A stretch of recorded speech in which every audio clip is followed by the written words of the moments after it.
Ayyanthole satellite cable network city ചാനലിന്റെ 35ാം വാർഷികവും പുതിയ ലോഗോയുടെ പ്രകാശനവും പൂമലയിൽ നടന്നു. CCL managing director PP Suresh Kumar city ചാനലിന്റെ 35ാം വാർഷികാഘോഷം ഉദ്ഘാടനം ചെയ്തു. Thrissur Kerala vision managing director T Jayaprakash logo പ്രകാശനം നിർവഹിച്ചു.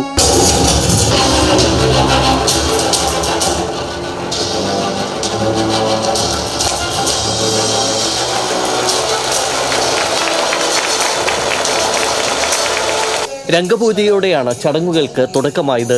ഡോക്യുമെന്ററിയുടെ സ്വിച്ച് ഓൺ കർമ്മവും ജിംഗിൾ സോങ് പ്രകാശനവും കൂപ്പൺ വിതരണവും മ്യൂസിക് ഷോയും city channel senior partner P Vishnu നമ്പൂതിരിയുടെ 85ാം പിറന്നാളാഘോഷവും ഇതോടൊപ്പം നടന്നു. KCCL executive director Rajan Nambeesan, COA ജില്ലാ president TD Subhash, Thrissur Kerala vision chairman KC Johnson, SIDCO ഡയറക്ടറും TCV സബ് കമ്മിറ്റി കൺവീനറുമായ PM Nasar, KCCL director VP Biju, COA ജില്ലാ ട്രഷറർ ജോസ്, COA മേഖലാ പ്രസിഡന്റ് അജി കോലരി, മേഖലാ സെക്രട്ടറി സുധീർ, സിറ്റി ചാനൽ ഡയറക്ടർമാരായ നജീബ് വലിയകത്ത്, ജോർജ് ലിയോ, വിജയകുമാർ, ജോഷി വടക്കൻ, മനോജ് കല്ലാറ്റ്, ജെയ്സൺ നല്ലങ്കര എന്നിവർ സംസാരിച്ചു. TCV news, Thrissur.